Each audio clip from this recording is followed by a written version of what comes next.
Assalamualaikum warahmatullahi wabarakatuh. Bismillahirrahmanirrahim. Alhamdulillahirabbil alamin. Wassalatu wassalamu ala nabiyyina wa rasulina Muhammadin wa ala alihi wa ashabihi wa man ihtada bi hadihi ila yaumiddin. Allahumma alimna ma yanfa'una wanfa'na bima 'allamtana wa zidna ilman wa amalan mutaqabbalan ya arhamar rahimin. Amma ba'd. Bapak Ibu saudara-saudari rahimakumullah, kita masih melanjutkan kajian tafsir dalam rangka untuk mentadabburi surat Al-Baqarah, untuk menghayati dan memahami surat Al-Baqarah. Kita sampai pada ayat ke-14 sampai ayat ke-16. Dan ayat ke-9 sampai ayat ke-16 dimulai dari A'udzubillahi minasyaitonir rajim wa minan nasi may yaqulu amanna billahi, dan di antara manusia ada yang mengatakan aku beriman kepada Allah, namun mereka wa ma hum bimu'minin, mereka tidak beriman kepada Allah. Nah, siapakah mereka? Mereka adalah kelompok orang-orang munafik. Dan Allah Subhanahu wa taala menceritakan sifat orang yang munafik ini mulai dari ayat tadi sampai ayat ke-16 surat Al-Baqarah. Nah, kumpulan ayat ke-14 sampai 16 di antara sifat orang-orang munafik ini adalah A'udzubillahi minasyaitonir rajim wa idza laqul ladzina amanu qalu amanna. Dan tatkala mereka orang munafik ini bertemu dengan orang-orang yang beriman, qalu amanna, mereka mengatakan amanna, kami beriman kepada Allah. Wa idza khalau ila syayatinihim, dan tatkala mereka kumpul bersama setan-setan mereka, khalau ini berkumpul sembunyi-sembunyi dengan sesama munafik, kalau mereka mengatakan inna ma'akum, sungguh kami bersama kalian.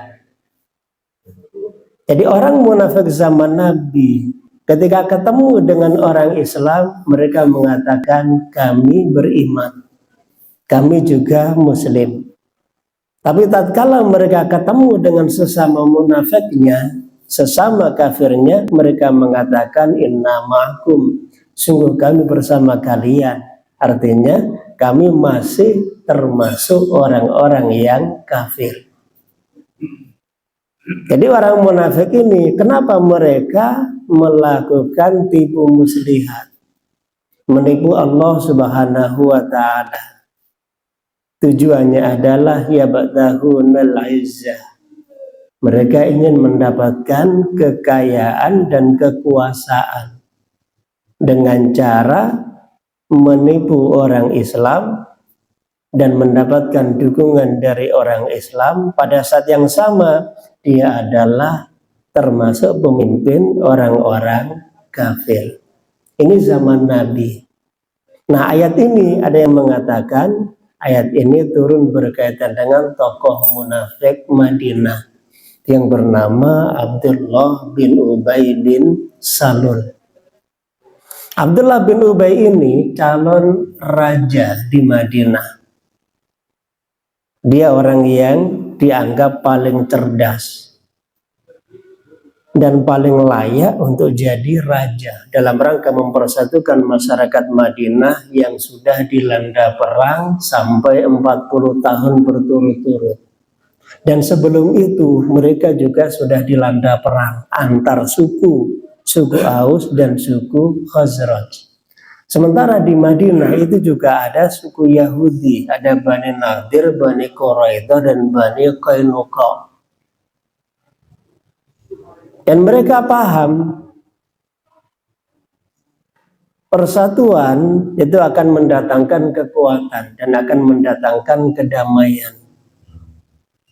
Persatuan pasti membutuhkan pemimpin, dan pemimpin itu satu. Nanti yang lain membantu, entah jadi menterinya atau entah jadi panglimanya atau apa. Nah, calon terkuat itu adalah Abdullah bin Ubay bin Salul ini. Hanya saja menjelang Abdullah bin Ubay bin Salul dinobatkan jadi raja di Madinah, Rasulullah hijrah ke Madinah. Akhirnya masyarakat Madinah banyak yang masuk Islam. Kekuasaan dan pengaruh Abdullah bin Ubay bin Salul kalah dengan pengaruh Rasulullah, terutama setelah kemenangan perang Badar. Maka umat Islam menjadi lebih kuat dan keberadaan Rasulullah menjadi sangat terhormat dan pengaruhnya di Madinah sangat besar. Maka Abdullah bin Ubay ini melihat bahwa dirinya tidak lagi menjadi pusat perhatian, padahal dia calon raja yang kemudian gagal dilantik. Akhirnya Abdullah bin Ubay ini memilih masuk Islam secara zahir. Dia membentuk kelompok sendiri, dia sebagai pemimpinnya. Nah, ada juga orang-orang lain yang bersama Abdullah bin Ubay bin Salul ini masuk dalam kelompok orang-orang munafik di Madinah. Dan mereka punya tujuan, yaitu ingin menghancurkan Rasulullah dan menghancurkan Islam dari dalam dengan pura-pura masuk Islam. Kalau Rasulullah hancur, kalau Islam hancur, otomatis kekuasaan Madinah dan kekayaan Madinah akan jatuh ke tangan Abdullah bin Ubay bin Salul ini. Pertanyaannya, kenapa Abdullah bin Ubay bin Salul ini tidak terang-terangan dia mengangkat senjata melawan Islam, melawan Rasulullah? Nah, ternyata tidak. Sebab apa? Dia belum resmi jadi raja. Abdullah bin Ubay bin Salul ini belum resmi jadi raja, baru calon. Dia tidak punya pendukung secara formal, secara tetap. Dan dia sudah mempertimbangkan kalau berhadapan langsung dengan Rasulullah otomatis kalah. Tapi dia tidak mau kalah. Kalau dia masuk Islam, tidak mau masuk Islam. Karena kalau masuk Islam berarti menjadi nomor 2. Karena yang nomor 1 adalah Rasulullah. Bapak Ibu rahimakumullah, kita mungkin aneh. Kenapa kita melihat posisi Abdullah bin Ubay bin Salul ini mungkin aneh. Kenapa dia tidak mau masuk Islam? Mungkin aneh. Tapi bayangkan orang pingin jadi nomor 1 dan sudah resmi ditetapkan sebagai calon nomor 1, terus kemudian tidak jadi nomor 2, 3, 4 dan berikutnya. Itu sangat mengecewakan. Bagi orang seperti Abdullah bin Ubay bin Salul yang dia punya harapan kuat ingin menjadi raja, maka posisi tidak nomor 1 itu sangat mengecewakan. Tapi kalau dia diam, batinnya menolak, tidak mau melihat ada orang lain lebih hebat dari dirinya. Kalau berhadapan langsung, jelas kalah. Kalau diam kabur, dia kehilangan kekuasaan. Kan kalau mungkin milih yang poin nomor 3 ya mungkin ya, berhadapan langsung tidak mau, kabur tidak mau, ya wes sembunyi aja. Nah sembunyi juga apalagi tidak mau. Maka dia punya pilihan yang terbaik menurut dia. Satu-satunya cara adalah menghancurkan Islam, menghancurkan Rasulullah dengan cara rahasia. Yaitu apa? Statusnya tetap kafir, tapi dia pura-pura masuk Islam. Maka Abdullah bin Ubay bin Salul sangat semangat sekali untuk kelihatannya membela Rasulullah. Jadi kalau Rasulullah mau khutbah, itu Abdullah ini mendahului. Dia berdiri di dekat mimbar dan kemudian menyampaikan, wahai masyarakat Madinah, Muhammad ini benar-benar Nabi. Maka ikutilah sebagaimana aku mengikuti Muhammad ini. Maka dia posisinya menjadi terhormat. Sebab apa? Rasulullah orang yang dimuliakan sebagai Nabi dan Rasul. Maka Abdullah ini juga dia pura-pura Islam, pura-pura mendukung Rasulullah dalam rangka mendapatkan kemuliaan. Karena memang memuliakan orang mulia pasti akan ikut mulia. Menghormati orang terhormat pasti akan dianggap terhormat. Itu sudah prinsip sosial. Siapapun yang menghina orang terhormat tetap terhormat, yang menghina jadi terhina. Menghormati orang terhormat itu dia akan ikut terhormat.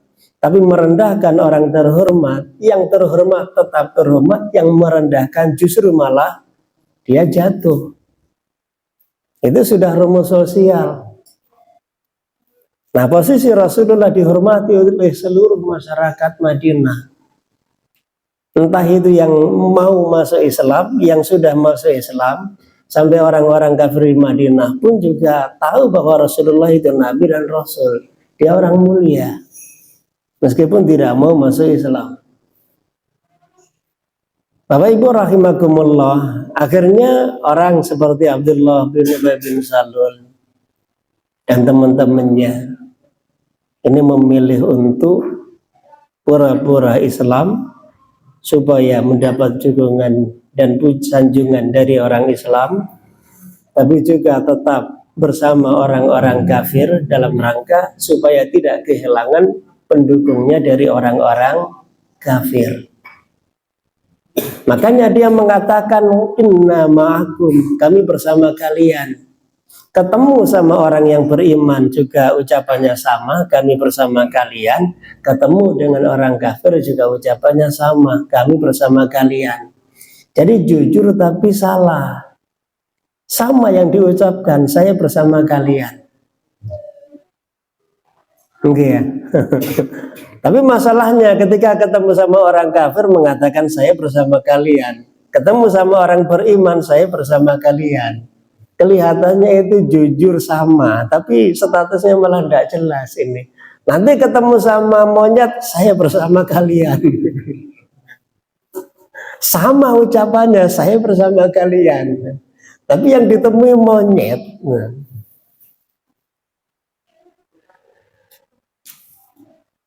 Bapak Ibu rahimakumullah, kita lanjutkan ayat yang ke-14 ini.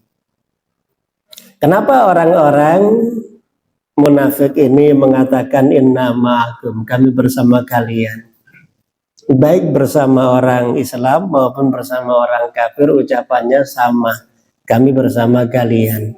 Nah, mereka mengucapkan seperti itu dalam rangka innama nahnu mustahzi'un. Sungguh kami hanya mentertawakan mereka. Mentertawakan, membodohi orang-orang yang beriman.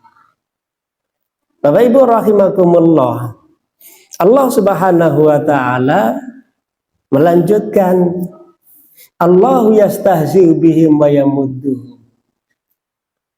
Jadi firman Allah berikutnya adalah Allahu yastahzi'u bihim.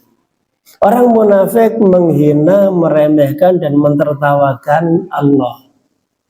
Mentertawakan Rasulullah itu sama dengan mentertawakan Allah. Yukhadi'unallaha, mereka menipu Allah. Padahal apakah orang munafik itu menipu Allah? Tidak.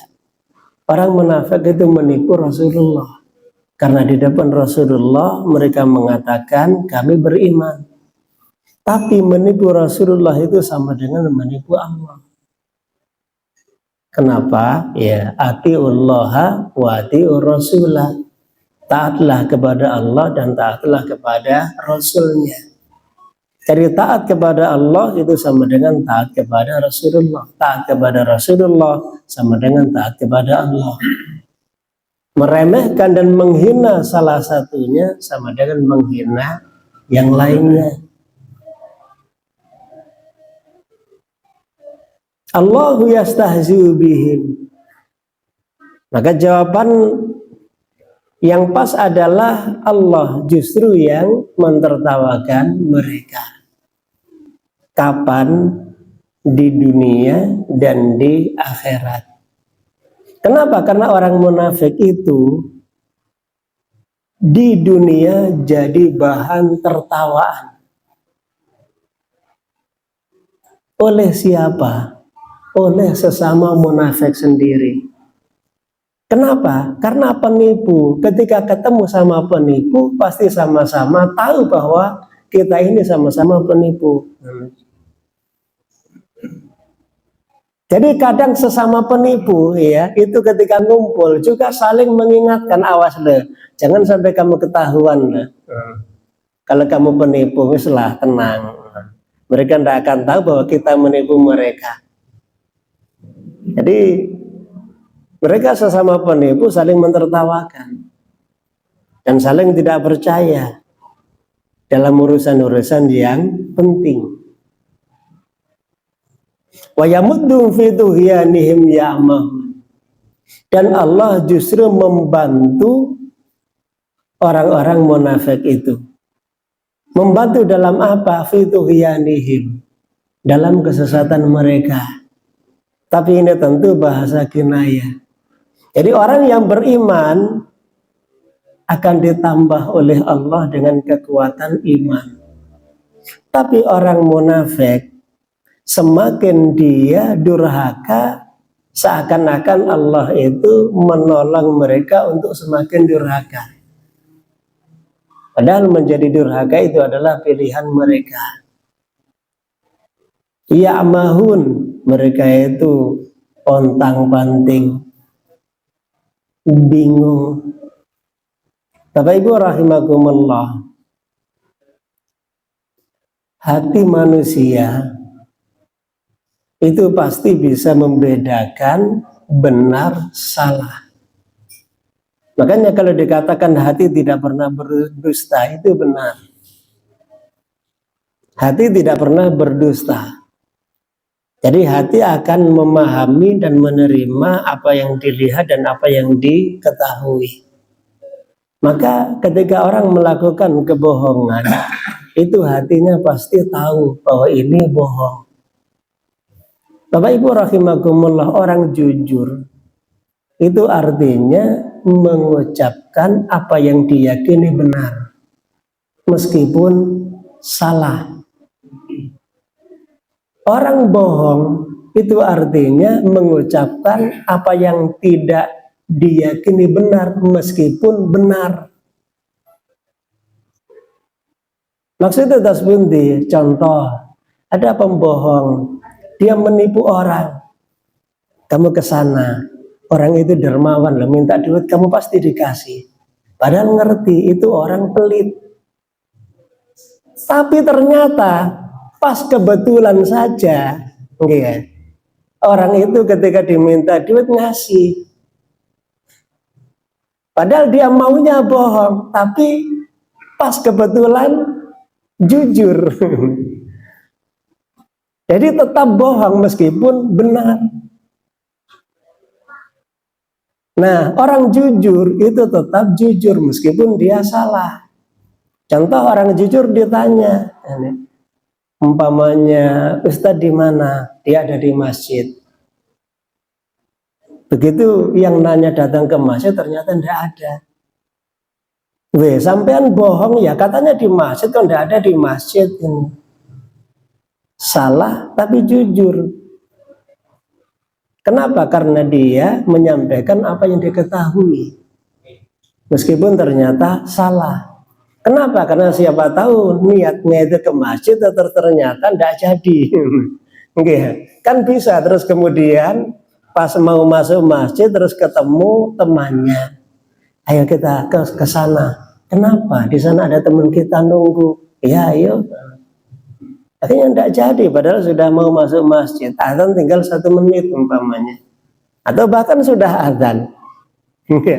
Kadang-kadang sudah azan gitu ketemu teman, ayo kita ke sana. Kenapa? Ini di sana ada teman kita. Ya oke, jalan. Nah, ukuran orang jujur ketika dia menyampaikan apa yang diketahui. Nah, ukuran orang bohong adalah ketika dia menyampaikan selain apa yang diketahui. Nah, benar dan salah itu urusan nomor 2. Makanya orang jujur tidak selalu benar, tapi benar karena dia menyampaikan apa yang diketahui benar. Tapi orang bohong tetap saja bohong meskipun dia pas kebetulan benar. Karena ngawur itu kadang-kadang ya benar loh. Ya, saya pernah nyoba mana berkali-kali, akhirnya pas. Nah gini loh, mana yang benar itu kayak saya ini. Padahal ya gagal ping 10. Bejone ping 1. Jadi ngawur kadang-kadang juga benar. Ada pemain bola profesional, ya. Saya pernah nonton sedikit ini, dikasih tahu teman ini. Pemain bola profesional, bayarannya paling mahal di dunia. Tinggal jarak 5 meter, gawangnya kosong, itu loh tidak masuk. Pasti Bapak Ibu pernah lihat enggak? Pernah kejadian. Tapi tetap saja dia tetap pemain yang hebat, meskipun ya dia salah saat itu.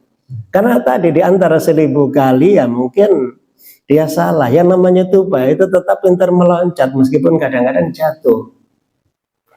Nah Bapak Ibu rahimakumullah,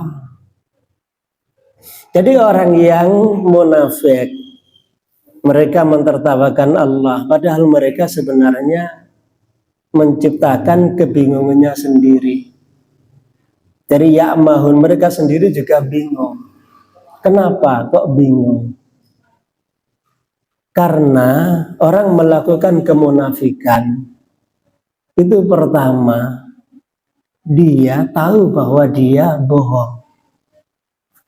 Hatinya pasti menolak, ini bohong. Kalau ketahuan nanti bagaimana? Dia akan malu, akan kehilangan harga diri. Terus yang kedua, orang menjadi munafik itu tujuannya pasti dunia. Orang menjadi munafik itu pasti tujuannya dunia. Ingin mendapatkan harta, ingin mendapatkan tahta. Tujuannya itu. Karena dalam sejarah seperti Abdullah bin Ubay bin Salul, dia menjadi munafik, ya tujuannya tadi. Dia ingin mendapatkan kekuasaan di Madinah. Atau ada orang Yahudi, itu juga ada yang menjadi munafik. Nah, tujuannya apa? Tujuannya adalah untuk mendapatkan kekuasaan. Padahal ketika dia sudah berbohong, sudah mati-matian, kekuasaan belum tentu didapat. Padahal dia sudah kadung kurban.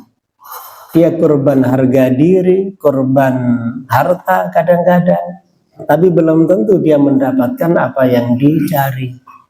Kadang-kadang dia juga tahu persis bahwa ujung-ujungnya itu masuk neraka.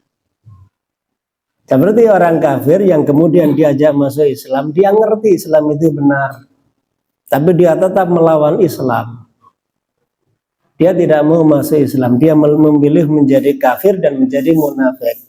Sebenarnya dia ngerti bahwa Islam itu agama yang benar. Berarti dia tidak melawan umat Islam sebenarnya, tapi dia melawan hati nuraninya sendiri. Karena melawan kebenaran itu berarti sama dengan orang melawan hatinya sendiri. Itu paling membingungkan itu. Beda dengan orang yang beriman. Nah, kalah menang itu tetap menang.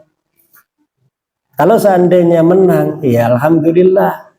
Kalaupun kalah, kalah juga tetap menang. Kenapa? Karena kalau kalah terus kemudian sampai mati, maka matinya juga mati syahid.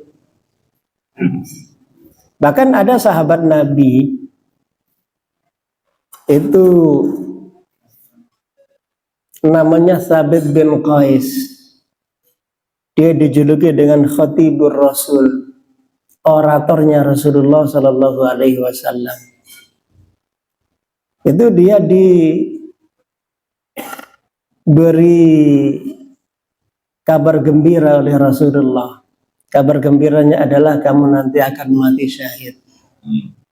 Dikasih tahu akan mati syahid itu senang. Padahal mati. Kalau kita dikasih tahu sampean akan mati, lo bingung ya pastilah. Malah senyum-senyum. Tapi sahabat bin Qais ini dikasih tahu akan mati syahid, itu senang malahan. Maka dia selalu tampil di medan perang. Sejak dapat kabar gembira dari Rasulullah itu, Thabit bin Qais ini dia selalu tampil di depan. Dia sebagai orator perang. Dan kemudian dia juga menjadi bagian dari panglima-panglima yang ikut perang di masa itu. Tapi ternyata ya orang mati-mati. Dan sampai akhirnya ya dia mati syahid.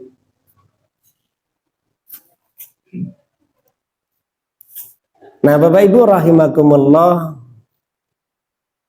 orang munafik ini dijelaskan oleh Allah Subhanahu wa taala.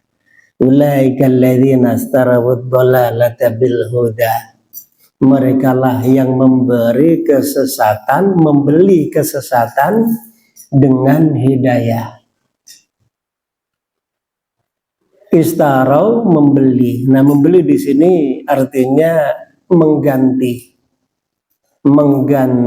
kesesatan, mengganti hidayah dengan kesesatan. Namun Bapak Ibu rahimakumullah, dalam Al-Quran kalau bicara surga neraka, bicara imbalan, bicara motivasi, atau bicara tentang perjuangan orang kafir untuk mencari neraka, itu sering digambarkan dengan kata jual beli. Digambarkan dengan kata jual beli. Kenapa? Karena memang jual beli ini paling gampang. Semua orang itu pasti paham apa itu jual beli. Sampai anak kecil juga paham, siapapun paham. Jual beli itu artinya membeli dan menjual. Orang membeli, menjual, itu tujuannya dapat untung. Contoh orang membeli surga. Dengan apa membeli surga? Dengan membaca Al-Quran, dengan sholat. Itu membeli surga. Innal ladzina yatluna kitaballahi wa aqamus sholata wa anfaqu mimma razaqnahum. Siapa saja yang tilawah Al-Quran, mendirikan sholat, dan bersedekah dengan sebagian dari hartanya. Ulaika alladzina yarjuna tijaratan lan tabur. Mereka yang mengharapkan bisnis yang tidak rugi.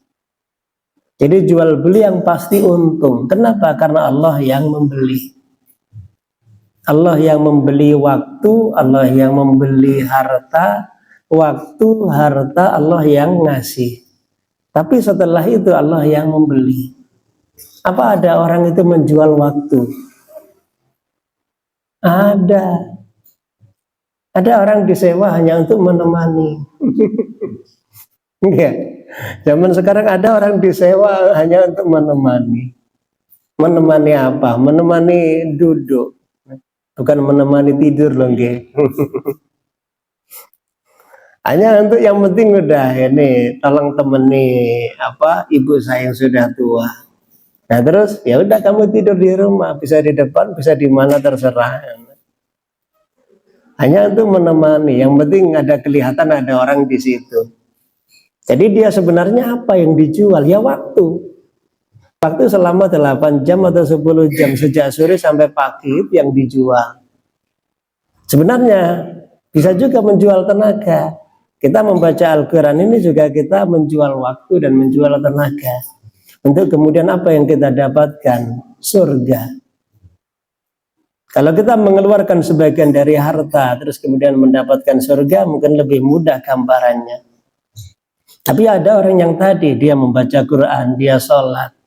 Allah yang membeli waktu kita, dan Allah yang akan ngasih barangnya. Apa barangnya? Berupa surga. Itu yang kita beli. Nah, kalau orang kafir, enggak. Dia itu membeli neraka. Dengan apa? Dengan hidayah. Dia tahu yang benar, tapi yang benar ini dibuang. Untuk apa? Supaya mendapatkan neraka. Jadi membeli kesesatan. Apa yang dipakai untuk membayarnya? Yang dipakai adalah kebenaran. Berarti ini dia itu sudah rugi 2 kali. Kalau orang sekedar kehilangan, nah mungkin wajar. Dia rugi 1 kali. Tapi ini sudah kehilangan plus kemudian dituduh mencuri. Berarti sudah jatuh dilempar tangga. Oke ya, karena kadang-kadang saya pernah baca apa gitu. Jadi orang sudah kehilangan nyawa, itu sudah sengsara, plus dituduh membunuh. Berarti itu sudah jatuh karena kehilangan dan kemudian plus dijatuhi lagi. Dia kehilangan kebenaran, kebenarannya hilang, plus dia mendapatkan kesesatan. Surga hilang, dia dapat neraka. Fama rabihat tijaratuhum, dan bisnis mereka tidak akan beruntung. Wa ma kanu muhtadin, dan mereka tidak akan mendapatkan hidayah dari Allah Subhanahu wa ta'ala. Mereka bukanlah orang yang mendapat hidayah. Bapak Ibu rahimakumullah, ada 4 sifat yang dijelaskan oleh Allah Subhanahu wa ta'ala dalam ayat Al-Quran surat Al-Baqarah tadi. Ada 4. Yang pertama, sifat orang munafik ini yukhadi'un Allah. Mereka menipu Allah Subhanahu wa ta'ala. Dan yang kedua apa? Yufsiduna fil ardi. Mereka merusak di bumi. Merusak bumi itu dengan apa? Menanami bumi dengan kekufuran dan kemaksiatan. Dan mereka berusaha untuk menghilangkan dan mencabut iman. Itu karakter orang munafik. Dan kemudian yang ketiga apa? Al-i'radu 'anil iman. Mereka berpaling dari iman kepada Allah Subhanahu wa ta'ala. Nah, selanjutnya sifat orang munafik berikutnya adalah mereka at-taraddudu wal khirah. Sifat orang munafik itu selalu kebingungan dalam kesesatan. Maka sebenarnya orang munafik ini orang yang paling rugi di dunia. Bapak Ibu rahimakumullah, kita sering mendapat cerita orang-orang munafik ini. Contoh orang munafik, ada yang munafik dalam urusan politik ya. Mungkin dia menyebarkan rahasia negara atau yang lainnya. Nah, dia seringkali tidak mendapatkan apa-apa, tapi justru malah dia sengsara. Kalau kita membaca kisah Nabi Isa alaihi salam, nah dalam kisah Nabi Isa itu ada murid Nabi Isa yang disebut dengan Yehuda. Dia yang kemudian menunjukkan tempat persembunyiannya Nabi Isa alaihi salam. Dia yang kemudian ditangkap dan kemudian dibunuh, disalib. Padahal dia hanya diupah beberapa rupiah saja. Berarti dia sebenarnya rugi. Ada dulu pernah dibuat film pendek itu. Ada kisah Jenderal Sudirman kalau tidak salah. Ya, Jenderal Sudirman. Nah, ada salah satu mata-mata itu yang kemudian menunjukkan di mana posisi Jenderal Sudirman. Maka Belanda dikasih tahu itu loh orangnya. Ternyata apa? Jenderal Sudirman ini sudah ngerti bahwa ada di antara pasukan yang bersamanya itu adalah sudah dibayar Belanda untuk menjadi mata-mata. Akhirnya begitu Belanda datang, dia menunjukkan mana yang namanya Jenderal Sudirman itu orangnya. Tapi masalahnya semua yang ada di situ memakai baju putih. Sehingga apa? Belanda itu bingung yang mana orangnya. Ini, bukan yang ini, bukan yang ini, bukan. Ya terus yang benar yang mana? Yang ini. Wah, jangan-jangan kamu salah. Jenderal Sudirman itu tidak seperti itu. Akhirnya apa? Dia yang menunjukkan itu malah dibunuh duluan.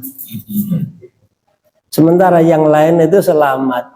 Jadi justru dia yang menjadi munafik tadi, dia berkaki dua, ya semua orang pasti berkaki dua, ya.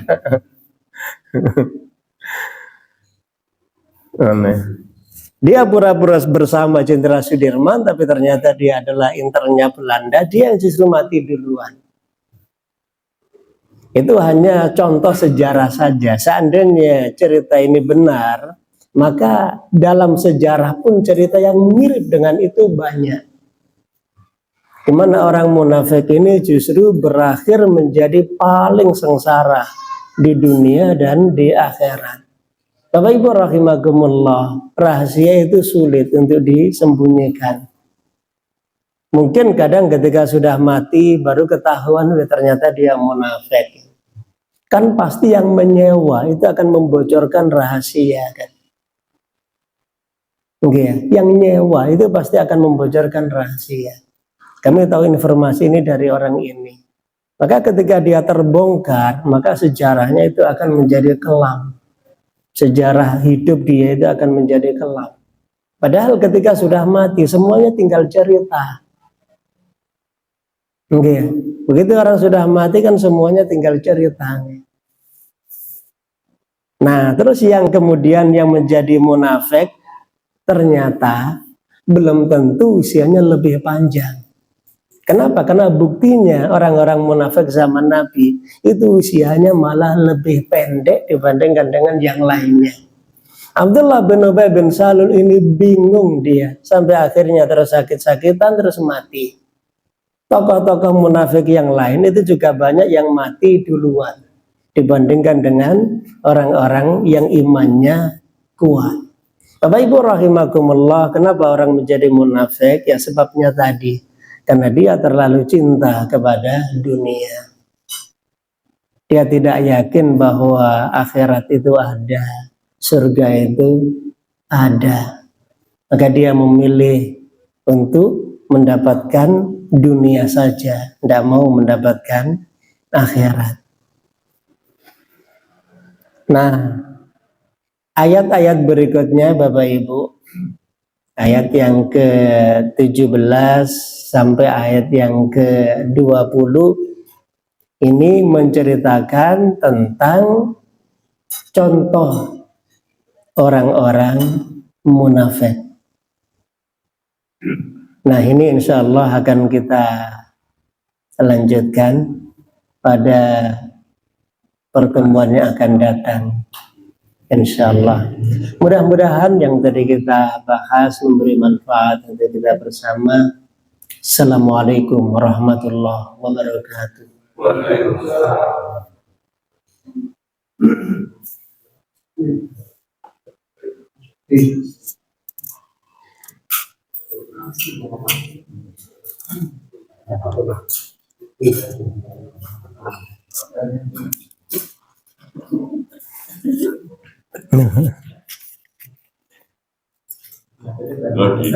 Semoga.